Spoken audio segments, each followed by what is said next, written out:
Hi friends, welcome to ఉద్యమ కిరీటం news channel.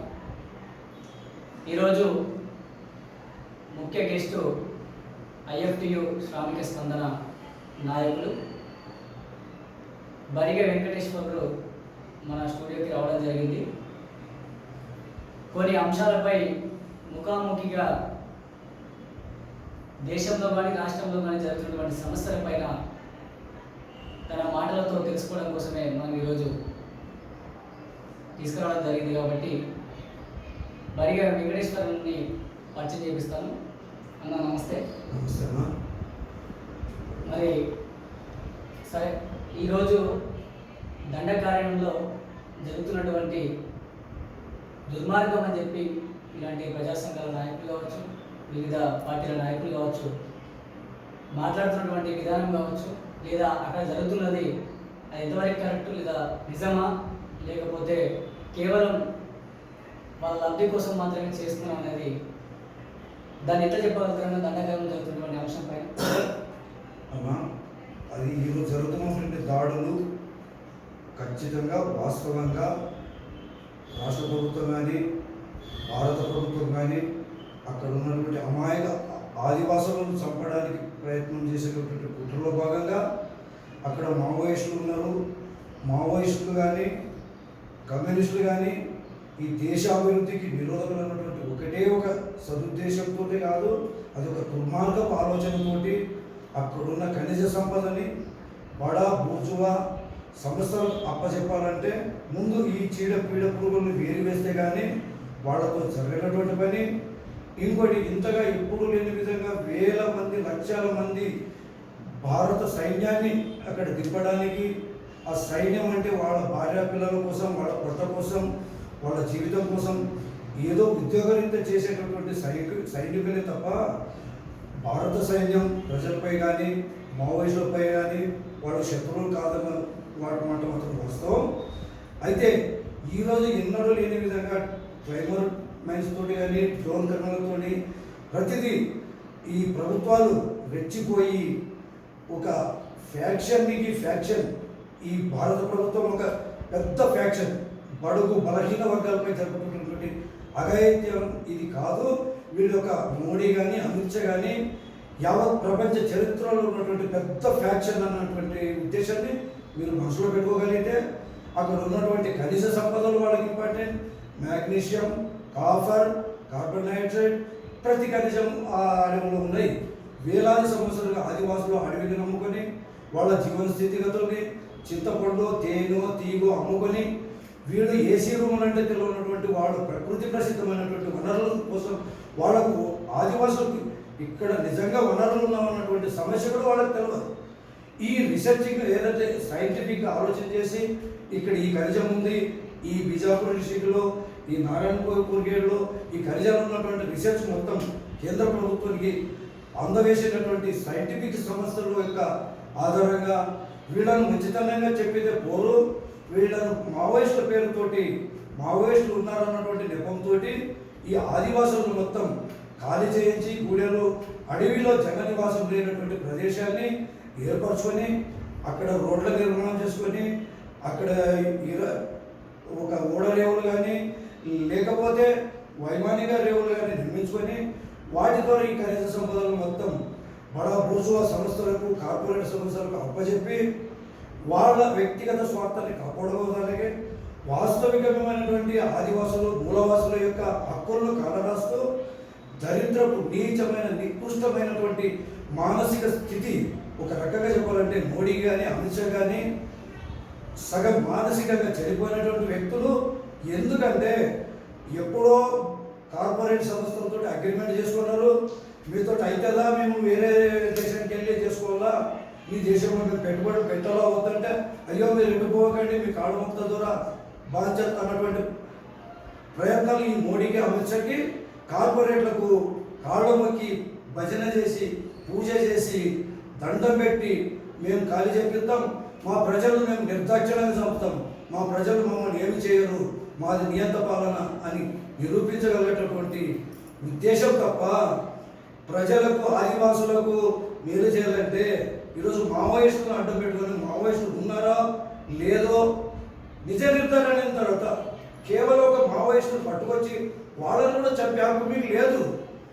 ఒక సామాన్య ప్రజలను మీరు చంపుతున్నారంటే మీ యొక్క ఫ్యాక్షన్, మీ యొక్క దౌర్జన్యకాండని ఎవరు అరికట్టాలి? ఎక్కడ మన పత్రికలు, ప్రచురణలు, మీడియాతోటి మాట్లాడుతున్నామో తప్ప కార్యాచరణమైనటువంటి దీక్ష ఎక్కడ కూడా కనిపిస్తలేదని. ఇప్పుడు ఈ జరుగుతున్నటువంటి సంఘటనకి కేవలం బీజేపీ ప్రభుత్వం చేస్తున్నటువంటి అనుకుంటున్నా, లేకపోతే నిజంగా మావోయిస్టులని వీళ్ళని ఏరి చంపేస్తున్నారు అనుకుంటున్నారా? నిజంగా మావోయిస్టులా లేకపోతే కేవలం ఆ గూడెంలో జీవిస్తున్నటువంటి ఆదివాసీ? ఇక్కడ జరుగుతున్నటువంటి సమస్య, ఇక్కడ ఉన్నటువంటి ఒక మోసపూరితమైనటువంటి ఆలోచన, అది ఒక క్రిమినల్ ఆలోచన ఏముందంటే, మెయిన్ చెప్పాలంటే ఇక్కడ మావోయిస్టులు కాదు వాళ్ళ టార్గెట్, ఆదివాసులు కాదు వాళ్ళ టార్గెట్. వాళ్ళ టార్గెట్ అక్కడ నివసిస్తున్నటువంటి గిరిజనులు, ఆదివాసులు, మూలవాసులు ఎవరైతే ఉన్నారో వాళ్ళు వెళ్ళిపోతే అక్కడ నుంచి అక్కడ ఉన్నటువంటి సంపదని 16 రకమైనటువంటి మైన్స్ అండ్ జువలాజిస్ట్ సంస్థ ఇచ్చినటువంటి ఆధారాలతోటి, ఆ మైన్స్ అండ్ జువలాజిస్ట్ ఇచ్చినటువంటి నివేదికను బట్టి వీళ్ళని వట్టి మాటలతో వెళ్ళిపోమంటే వెళ్ళిపోతలేరు. వట్టి మాటలతో చెప్పినారు, రోడ్లు వేస్తామన్నారు, బావులు పెట్టిస్తామన్నారు, చదువు చెప్పిస్తామన్నారు. అన్నీ చేసిన ఈ భారతదేశంలో మూలవాసిగా నా నుంచి ఇంకొకరు, నా పుట్టినూరు, నా కన్న తల్లి ప్రేమ అంటే నాకు ఎంత ఉంటుంది? అక్కడ సెంటు భూమి లేకపోయినా నా కన్న ఊరు, నేను పుట్టిన జన్మభూమి అంటే నాకు చాలా ప్రేమ ఉంటుంది. మేమేమంటున్నామంటే మాకున్న ఇన్ఫర్మేషన్ ప్రకారంగా సరే వాళ్ళు నిజంగా ఆదివాసులు లేకపోతే స్థానికంగా గుడెల్లో ఉంటున్నటువంటి గిరిజనులు కావచ్చు, ఇంకా వగేర ఎవరైనా కావచ్చు, కానీ వాళ్ళు అక్కడ నివసిస్తున్నటువంటి ప్రజలకు సరే ఇప్పుడు రీసెంట్గా తీసుకుంటే తెలంగాణ రాష్ట్ర ప్రభుత్వం ప్రత్యేకంగా ఏర్పడిన తర్వాత మల్లన సాగర్ కావచ్చు, ఇంకా వివిధ సాగర్ల పేరుతోటి అక్కడ ఉన్నటువంటి స్థానికంగా ఉన్నటువంటి ప్రజలందరినీ అక్కడ నుంచి తొలగించి వేరే గ్రామాలకు తొలగించారు కదా. కేవలం మరి వీళ్ళని కూడా సేమ్ అదే యాస్టీస్గా వీళ్ళని ఇక్కడ అక్కడ నివసిస్తున్నటువంటి ఆదివాసులు కావచ్చు, గిరిజనులు కావచ్చు వెళ్ళిపోమని చెప్పి ఉంచొచ్చు కదా. చావుకు వాళ్ళు ఎందుకు చంపబడుతున్నారు అసలు? ఒక్క విషయము మిత్రుడు, మీడియా మిత్రుడా, ఎక్కడ కూడా ప్రత్యేకమైనటువంటి మార్గాన్ని ఖచ్చితంగా ప్రభుత్వాలు చూపుతాయన్నటువంటి నమ్మకం ప్రజల్లో ఉంటే ఇలాంటి రక్తపాతాలు జరగవు కదా అన్నటువంటి నా ఉద్దేశం. ప్రభుత్వాలపైన కానీ, ప్రభుత్వంలో ఉన్నటువంటి నాయకులపైన కానీ ప్రజలకు ఎలాంటి నమ్మకం లేదు. ఈ ఓట్లు తండుకోవడం వాళ్ళకి అలవాటు, ఏదో పుట్టినాము ఓటేయాలన్నటువంటిది ఈ ప్రజానికం అలవాటు అయిపోయింది తప్ప చూడంగా లోతుగా ఆలోచించే ప్రజానికాన్ని ఎడ్యుకేటెడ్ చేసే వ్యక్తులు లేరు. ఏదో 2 నిమిషాల మాటలతోటి, ఊదలతోటి ఉపన్యాసాలు ఇచ్చి, స్టేట్మెంట్లు ఇచ్చి, ఆ స్టేట్మెంట్లకి ఉపన్యాసాలకి పరిమితం అయిపోయి చనిపోయిన తర్వాత అయ్యో అనడం కంటే జరుగుతున్న సమస్య పైన మా వంతు కృషి చేద్దామన్నటువంటి వ్యక్తులు కూడా కరువైపోయిన ఈ రోజుల్లోన ఒక మావోయిస్టు, ఓకే వాళ్ళు మావోయిస్టులు ఆయుధాలను ఎందుకు పెట్టినారు? వైఎస్ రాజశేఖర ఉన్నప్పుడు చర్చలు పిలిస్తే వేల మందిని సపోర్టని పెడుతుంది. దానికి ఎవరు బాధ్యులు? ఈరోజు ప్రత్యామ్నాయ మార్గం, ఈరోజు పోలవరం పరిస్థితి తీసుకోండి, మల్లన్న సాగర్ తీసుకో, అందరి నీవా తీసుకో, తర్వాత పులికరం, ఇలాంటి కొన్ని ప్రాజెక్టులు తీసుకో. వైఎస్ఆర్ రాజశేఖర ఉన్నప్పుడు వచ్చినటువంటి ప్రాజెక్టులకి ఎన్ని ప్రాజెక్టులు వచ్చినా ప్రజలు వలసపోవడం ఏమన్నా తగ్గిందా? కేవలం సరే ఇప్పుడు మీరు అన్నట్టుగానే కేవలం బీజేపీ ప్రభుత్వం మరి నరేంద్ర మోడీ ప్రభుత్వము గతంలో ఎలక్షన్కి వచ్చే ముందట మాట్లాడిన విషయం ఏమిటంటే నిజంగా మేము మళ్ళీ అధికారంలోకి వచ్చేంత వరకు సుమారుగా 200 మంది మావోయిస్టులను మేము పొట్టన పెట్టుకుంటే మాత్రమే మేము ఉంటామని దాంట్లో భాగంగానే ఈరోజు ఇది చేస్తారని చెప్పి అపోహలు కావచ్చు, లేకపోతే ఇంకా వివిధ నాయకులు కానీ, కార్యకర్తలు కానీ, విద్యార్థి సంఘాలు కావచ్చు, ఇంకా వివిధ నాయకులు మాట్లాడుతున్నటువంటి విషయం మరి దీనిని ఎట్లా తీసుకుంటారు? ఓకే మీడియా మిత్రుమా, నేను ఏమంటున్నానంటే ఎన్ని ఊపుదంపడు ఉపన్యాసాలు ఇచ్చినా వాస్తవం ఒకటి ప్రజలు గమనిస్తారు. మేమేమంటున్నామంటే నరేంద్ర మోడీ బీజేపీ ప్రభుత్వం నరేంద్ర మోడీ స్వయంగా మీడియా పక్షంలో చెప్పింది కదా, నరేంద్ర మోడీ చెప్పిండు అన్నటువంటిది ఆయన హైలైట్ చేసి మనం మాట్లాడే అవసరం లేదు. వాడు ఒక పనికిరాని చెత్త అంటున్నా నేను. వాగ్దానాలు ఎన్నన్నా ఇస్తాడు, చెప్పిన మాట చేసిన కార్యాచరణ ఏదైనా ఉందా? చెప్పిన మాట ప్రకారమే ఈ రోజు ఆదివాసీ గూడాల్లో కావచ్చు, అక్కడ ఉన్నటువంటి మావోయిస్టులు తిరుగుతున్నటువంటి ప్రదేశాలలో ఒక విషయం చంపబడుతుందని చెప్పి మేము అంటా ఉన్నాం. దాన్ని మీరు ఎట్లా అంటారు? ఒక విషయం మీరు అంటున్నారు కరెక్టే. చేసిన వాస్తవాన్ని నిరూపించినప్పుడు ప్రజలు ఎందుకు తిరుగుబాటు చేస్తారు? Number 1 question. ప్రజలు తిరుగుబాటు చేస్తున్నారంటే నువ్వు తప్పు చేస్తున్నావు కదా. నువ్వు తప్పు చేయకపోతే ప్రజలు ఎందుకు తిరుగుబాటు చేస్తారు? నిన్ను ఎవడు ఎందుకు అంటాడు? పోనీ కనీస సంపద అక్కడ ఉన్నది ఓకే, వాళ్ళకి ప్రత్యామ్నాయ మార్గం చూపి గుడిసెల బతుకు బంగ్లా కట్టి ఇది నీదని చూపి ఏది లేకుండా కాల్ చేయి మేము ఇస్తామంటే ఈ 75 సంవత్సరాల స్వతంత్ర భారతంలో జరుగుతున్న అవినీతి ఇంకా నేను నడుపుతా, నేను నియంత పాలన చేస్తా, నేను మనవాదాన్ని మనస్ఫూర్తిని తెచ్చి ముందు పెడతా, సాగులోడైతే బట్టలు ఉతకాలి, మాదిగోడైతే చెప్పులు కుట్టాలి, మంగళోడైతే గడ్డం మిక్కాలి, బోయోడు పల్లకి మొయ్యాలి, నేను రాజుని, నేను ఒక బ్రోకర్ని, నేను ఒక ఆర్ఎస్ఎస్ బ్రోకర్ని, నేను చెప్పేది నీతి, ప్రజలంతా పిచ్చిన కొడుకులు అంటే ఇవే జరుగుతాయి. పోనీ వాళ్ళ ఉద్దేశం మెయిన్ ఏమి, నక్సల్ రహిత భారతదేశం. నక్సల్ రహిత భారతదేశం కాదు, ఖనిజ రహిత భారతదేశం చేసి దుమ్ము దూరంపై వెళ్ళిపోయే ఆలోచన తప్ప మరొకటి లేదు. అంటే నక్సల్ రహిత భారతదేశం అంటే నక్సల్ లేనటువంటి దేశం. వీళ్ళ ఉద్దేశం ఏమి, ఖనిజ రహిత భారతదేశం అంటే ఖనిజాలు మొత్తం అమ్మేసి ఏమీ లేకుండా ఒట్టి మనుషుల్ని మాత్రం ఇక్కడ శవాలుగా మిగిల్చి దోపిడీ చేసుకుని కింగ్ ఫిషర్ మాల్యాకి, నీరవ్ మోదీకి, సత్యం కంప్యూటర్ రాజుకి, ఇంకో దోపిడీదారులకు రెడ్ కార్పొరేట్ పరిచి వాళ్ళను ఉద్ధరించడానికి ఈ రాజ్యాంగాలు పనిచేస్తున్నాయి. ఇప్పుడు గత నెల రోజులుగా సుమారుగా కొంతమంది సుమారు 100 మందికి పైగా ఆ కాల్పుల్లో మరణించడం జరిగింది. కాబట్టి మన నిజంగా వీళ్ళు మావోయిస్టేనా లేకపోతే కేవలం ఆదివాసులు? రీసెంట్ గా చూసుకుంటే వరంగల్లో కూడా వాళ్ళు అలాంటి వాళ్ళు ఏం చూస్తారు? ఓకే, మా ఐఎఫ్పి తరఫున ఒకటే చెప్తున్నా మీడియా మిత్రులకి, మావోయిస్టులైన మనుషులే, ఆదివాసులైన మనుషులే, సామాన్య ప్రజలైన మనుషులే, సంఘటిత కార్మికులైన మనుషులే, అసంఘటిత కార్మికులైన వాడు మనిషా కాదన్నది ఇంపార్టెంట్.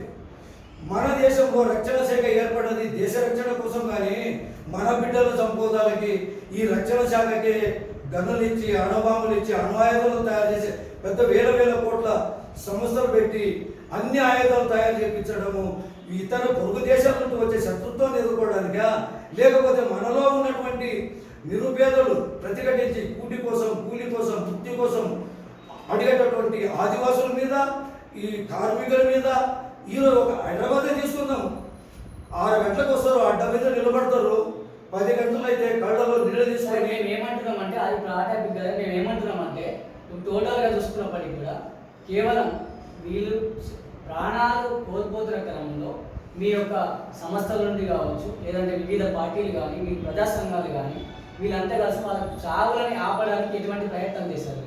ఏమన్నా ప్రయత్నాలు చేసి కానీ ఏమన్నా ఆ కేంద్ర రాష్ట్ర ప్రభుత్వానికి ఏమన్నా మీరు అడిగిన ప్రశ్న కరెక్టే తమ్ముడు. అదే ఉద్దేశంతో నేను కూడా ఈరోజు మీతో మాట్లాడడానికి వచ్చిన. వాస్తవం మనతో ఏదవుతుందో అదే చేస్తున్నాం. అయితే నేనేమంటున్నా, నాతోటి ఇంతే అవుతుంది అనుకోని ఇంతే మాట్లాడి చేతులు మార్చుకొని ఇంటికి పోయిన తర్వాత నా సమస్య నాకు భార్య, పిల్లలు, తిండి, ముక్తి, విముక్తి కోసం ఆలోచించి మదనపడి తపన చదువుతున్నామే తప్ప నిజంగా ఆలోచిస్తే ఒక్క క్షణం ప్రతి కార్మికుడు, ప్రతి మానవతా విలువలు గల వ్యక్తి, ప్రతి పౌరుడు దృఢ నిశ్చయంతో ఆలోచిస్తే ఈ దాడులు ఆగుతాయన్నటువంటి నమ్మకం నాకు ఖచ్చితంగా ఉంది. అదే వాళ్ళని చైతన్యం చేయడం క్రమంలో కానీ, మీ యొక్క పార్టీ పరంగా కానీ, లేకపోతే సంఘాల పరంగా కానీ ఐక్యమత్యంగా తీసుకొని వెళ్ళే ప్రయత్నాలు చేశారా?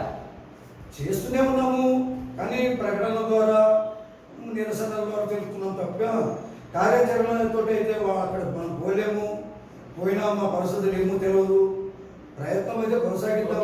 ఏ కలిసి వచ్చే పార్టీలు ఐక్యతగా వస్తే మనం దానికి సిద్ధంగా ఉంటాం. ఎవరిని కూడా వ్యతిరేకించవసరం లేదు. ఈరోజు ఛత్తీస్గఢ్ ఉండొచ్చు, బీహార్ ఉండొచ్చు, మహారాష్ట్ర ఉండొచ్చు, ఎక్కడైనా కూడా అసలు మావోయిస్టు ఆయుధం ఎందుకు పట్టిండు అన్నది ప్రభుత్వాలు గమనించాల్సిన అవసరం ఉన్నది. మావోయిస్టుల దగ్గర ఆయుధాలు ఉన్నాయని మీకు తెలిసినప్పుడు మరి ప్రభుత్వం దగ్గర ఆయుధాలు ఉన్నాయని మావోయిస్టులకు తెలియదా? మావోయిస్టుల దగ్గర ఆయుధాలు ఉన్నాయని ప్రభుత్వం ఇరు వర్గాలకి తెలిసినప్పుడు చర్చల నిబంధనతో చర్చలు పెడతారు. ఐడెంటిఫై, కాల్ చేయడము, చంపేయడం ఇవి తప్ప. ఓకే, ఇప్పుడు మేమేమంటున్నామంటే సరే కొద్ది గొప్ప అది జరుగుతున్న క్రమంలో మీ వివిధ ప్రజా సంఘాల ఆధ్వర్యంలో కానీ కేంద్ర ప్రభుత్వానికి ఏమైనా సూచించారా? లేదా 2 తెలుగు రాష్ట్రాలు కావచ్చు, ఇతర రాష్ట్రాలు అక్కడ ఉన్నటువంటి మేము మీడియా ద్వారా చాలా సార్లు సూచించాము మిస్టర్. స్వయంగా మాత్రం మీరు వెళ్ళి ముఖ్యమంత్రులకు లెటర్ స్వయంగా ఇవ్వలేదు, ఏమి ఇవ్వలేదు. మా తరఫున ఎలాంటి మెమోరాండం ఇవ్వలేము. ఎందుకు ఇవ్వలేమంటే వాటి మీద వాళ్ళు మమ్మల్ని యాక్సెప్ట్ చేస్తారు, ఇది అమలుపరుస్తారు అన్నటువంటి ఇంజిత్ ఇచ్చిత్ నమ్మకాలు కూడా నాకు లేవు.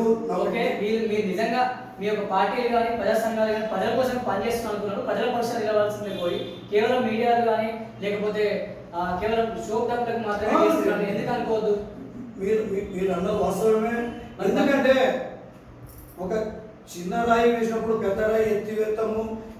ఏ ఉద్యమం కూడా మొక్కతోటి మొక్కతోటి మొదలవుతుంది, కానీ ఉద్యమం అన్నట్టు ఒకటేసారి వృక్షం కాదన్నటువంటి కాన్సెప్ట్ తోటి ముందు అడిగేస్తున్నాం. ఓకే, సరే, ఇప్పుడు తెలంగాణ రాష్ట్రం ఏర్పడిన తర్వాత తెలంగాణ ప్రత్యేక రాష్ట్రం కోసం ఎంతో మంది యువకులు కావచ్చు, మహిళలు కావచ్చు, కార్మికులు కావచ్చు, దర్శకులు కావచ్చు, మీ వివిధ పార్టీలలో సంఘాలు ఉన్నటువంటి కార్యకర్తలు కావచ్చు, విద్యార్థులు కావచ్చు, ఎవరైనా కానీ సబ్బండ వర్గాలకు చెందినటువంటి వాళ్ళంతా ప్రత్యేక రాష్ట్రం కోసం ప్రాణత్యాగాలు చేశారు.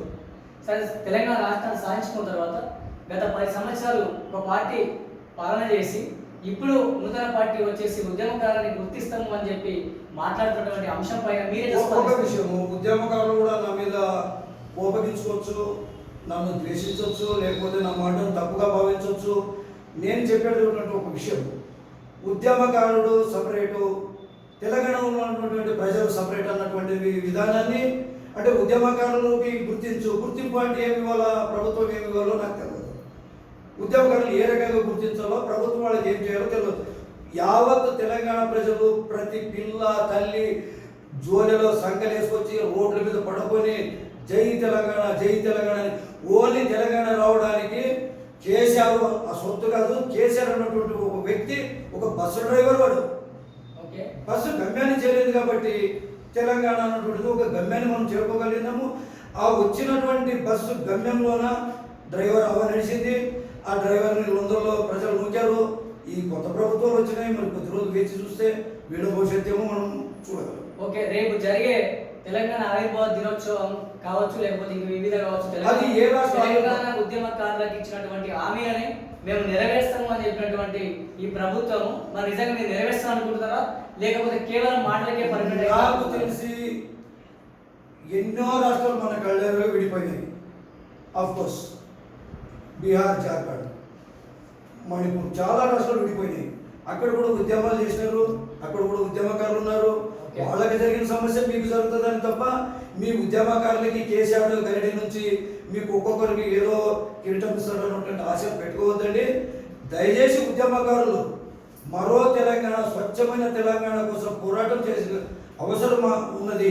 నిరుద్యోగ యువతుల మీద, భూమి మీద, భూమి ముక్తి విముక్తి, అడ్డ మీద కూలీలు లేనటువంటి సామ్రాజ్యాన్ని, అడ్డ మీద కూలీలు లేనటువంటి తెలంగాణని నిర్మించుకునే అవసరమైతే ఉన్నది. అడ్డ మీద కూలీలు 10 గంటల వరకు ఉంటారు, టిఫిన్ బాక్స్ ఎండిపోతుంది, ఉచిత బస్సు పెట్టిండు, ఆ క్యారెట్ తీసుకొని ఇంటికి పోతే భర్త తిడతాడు, ఇంటికి పోతే భార్య తిడతాడని బస్సు ఎక్కి బస్సులో టైం పాస్ చేసి సాయంత్రం ఇంటికి పోయి పని దొరకలేదు అన్నటువంటి సమస్య ఉంది. ఓకే, ఇప్పుడు మేమేమంటున్నాం సార్, ఫైనల్గా సార్ దేశ ప్రజలకు కావచ్చు, 2 తెలుగు రాష్ట్రాల ప్రజలు కావచ్చు, మీరు మీ యొక్క ఐఎఫ్టియు శ్రామిక స్పందన నుండి ఇప్పుడు అక్కడ జరుగుతున్నటువంటి దాడులు కావచ్చు, ఇంకా లేకపోతే హత్యలు కావచ్చు, అనుకోవచ్చు, దాని విషయాలపైన దండకారంలో జరుగుతున్నటువంటి అంశం పైన మీరు ఫైనల్గా ఏం చెప్పదలుచుకున్నారు ప్రజలకు? ఫైనల్గా మేము ఏం చెప్పడం ఏం లేదు. ఈరోజు ఛత్తీస్గఢ్ మీద జరగవచ్చు, అక్కడ ఖనిజ సంపద ఉంది. తెలంగాణలో ఉన్న చోట మూట ఖనిజ సంపద 10 సంవత్సరాల్లో జనాల కళ్ళగప్పి బీఆర్ఎస్ పార్టీ రకరకాలుగా దోపిడీ చేసుకుని వెళ్ళిపోయింది. ఆ దొంగలు దొరుకుతారో దొరకరో అది ప్రజాధికారులకు తెలుసు కాబట్టి ప్రజలు కాంగ్రెస్ పార్టీ మీద ప్రేమతోటో లేకపోతే బీఆర్ఎస్ అంటే శత్రువు అని ఏమో ఓడియలేదు. చూద్దాం అంటే తెచ్చినోడు పోయిండు, ఇచ్చినోడు వచ్చిండు, మరి ఎవరు తెచ్చుకుంటామో చూద్దాం అన్నటువంటి ఒక ఆలోచనే తప్ప ఏ పార్టీ వచ్చినా తెలంగాణ ప్రజలకు నిరాశ నిస్పృహ వీళ్ళు ఏమి చేయరు అన్నటువంటి నమ్మకం ఉంది. ప్రత్యామ్నాయమైనటువంటి మార్గాలు లేక ప్రజలు ఏదో రకంగా ఓట్లు వేసి ఏదో ఒక పార్టీని ఎన్నుకుంటూ ఉన్నారు. ఇది గత స్వతంత్రం వచ్చినప్పటి నుండి జరుగుతున్నటువంటి సమస్య తప్ప ఇది ఈరోజు మనం కళ్ళ కట్టి కొత్తగా ఏదో రాజమౌళి సినిమా బాహుబలి చూసినంత ఈజీ అయితే కాదు. ఓకే, ఇప్పుడు ప్రజెంట్గా సరే, ఇప్పుడు 2 తెలుగు రాష్ట్రాలు కావచ్చు, దేశవ్యాప్తంగా ఉన్నటువంటి సమస్య ఏమిటంటే నిజంగా బీజేపీ ప్రభుత్వం అధికారంలోకి వస్తే డాక్టర్ బాబాసాహెబ్ అంబేద్కర్ పెట్టినటువంటి భారత రాజ్యాంగాన్ని తొలగిస్తాము అనే అంశం ఏదైతే మరి కరాఖండిగా నేషనల్ మీడియా పక్షం కావచ్చు, ప్రింట్ మీడియా పక్షాలు కావచ్చు, మీడియాలో కావచ్చు, వాళ్ళు స్వయంగా చెప్పుకుంటూ రావడం జరుగుతూ ఉంది కదా. మీ యొక్క సంస్థ నుండి మీరు దాన్ని ఏ రకంగా తీసుకోవద్దారు? దాన్ని వ్యతిరేకిస్తున్నారా లేకపోతే దాన్ని మీరు స్వాగతిస్తున్నారా? రాజ్యాంగము తొలగిస్తాము. ఈ రోజు ఉన్నటువంటి రాజ్యాంగాన్ని బీజేపీ తొలగించి మనుస్మృతిని ప్రవేశపెట్టి రాజరిక పాలన అంటే మిత్రమో నాకు తెలిసి చెప్తున్నా. అంటే రాజు వస్తున్నాడంటే ఒకప్పుడు పోయలు ఏ ఊరికి వచ్చినా ఆ ఊర్లో గుర్రాలు ఆ పల్లకిలో కూర్చొని మూసేవాళ్ళు, అక్కడ దింపేవాళ్ళు, వాళ్ళకి సభలో మర్యాదలు చేసి ఆ ఊర్లో పండిన పంట గింట అంతా వాళ్ళకింత ముడుపులుగా కానుకలు ఇచ్చేసి పంపేవాడు. ఆ రోజుల్లో మనుస్మృతి వస్తే ఆడది ఇంట్లోనే ఉండాలి, బయటికి పోవద్దు, ఉద్యోగం చేయవద్దు, భర్త తెస్తే తినాలి, భర్త కూడా పని చేసిన దొర దగ్గర బానిసగానే పని చేయాలి, ఎదిరించి పని చేసి నేను ఈ పని చేసినా నాకు ఇంత కావాలి, నా శ్రమ దోపిడీ జరుగుతుందని ఎదిరిస్తే వాడిని ఆ రోజు పని నుండి ఊరు నుండి ఎలా ఉంటున్నటువంటి సందర్భాలు ఈ మన చరిత్రకి ఉంటాయి. అది ఒక దుర్మార్గమైనటువంటి నీచమైనటువంటి మనుషుల్ని బానిసలు కాదు కదా, బానిస చేసి ఈ నీళ్ళు కూడా మీరు తాగొద్దు, మేము పోస్తేనే మీరు నీళ్ళు తాగాలి అన్నటువంటి ఆలోచన మనస్ఫూర్తికి ఉంది. ఓకే, ఇప్పుడు మేమేమంటున్నాం, ప్రకృతి ప్రసిద్ధమైనటువంటి దాన్ని తీసుకొస్తామంటున్నటువంటి బీజేపీ ప్రభుత్వం మరి భారత రాజ్యాంగాన్ని తొలగిస్తానంటున్నారు కదా, ఈ అంశాన్ని మీరు స్వాగతిస్తున్నారా? మేము ఎప్పుడూ కూడా భారత రాజ్యాంగాన్ని తొలగిస్తామన్నటువంటి దాన్ని కానీ వాళ్ళు తొలగిరా ఉండదా అన్నటువంటి విషయాన్ని గెజిటే ఈరోజు ఖచ్చితంగా తొలగిస్తామన్నటువంటి గెజిట్ ఏమని వస్తే రాత్రి స్పందిస్తాం. ఈ ప్రభుత్వాలను ఎదిరించి ప్రజా పోరాటాలను ముందుకు తీసుకుపోతాం, ఢిల్లీని కూడా ముందుకు తీసుకుపోతాం. ఈరోజు పంజాబ్ రైతులు వచ్చినటువంటి రైతు పోరాటాలు, రైతుల భూములన్నీ తీసుకుపోయి కార్పొరేట్ సంస్థల భూములన్నీ ఈరోజు మా ఇంట్లో పాలు దొరకవు, ఆదాని ఇంట్లో వేల కొద్ది ఆవులు ఉన్నాయి, ఆదాని ఇంట్లో లక్షల కోట్ల టమాటో ఉన్నాయి, యాపిల్ ఉన్నాయి, అన్ని రకరకాల సంపద ఉంది. మనం పండించిన చేతులు కష్టపడ్డ శ్రమజీవికి మన దోపిడీ పోవడం తప్ప, మన వయస్సు మిదపడడం తప్ప మనం కానీ మన భావితరాలకు కానీ మనం చేయగలిగింది ఏమీ లేదు. ఇలాంటి కార్పొరేట్ సంస్థలకి అప్పచెప్పే నాయకుడు మనం ఎన్నుకుంటున్నాము. ప్రజలు జాగ్రత్తగా ఆలోచించాల్సిన అవసరం ఉందని నేను చెప్తున్నాను. ఓకే వెంకన్న, లాస్ట్ ఫైనల్గా అయితే మీరు భారత రాజ్యాంగాన్ని తొలగిస్తామంటున్నటువంటి బీజేపీ నరేంద్ర మోడీ ప్రభుత్వం కావచ్చు, ఏ పార్టీ అయినా కానీ మరి అధికారంలోకి వచ్చి క్లియర్గా వాళ్ళు భారత రాజ్యాంగం తొలగిస్తే మేము ఏ రాత్రి అయినా కానీ అర్ధరాత్రి అయినా కానీ మేము స్పందిస్తాము, ఢిల్లీ కోటనే కదిలిస్తామని చెప్పడం జరుగుతూ ఉంది.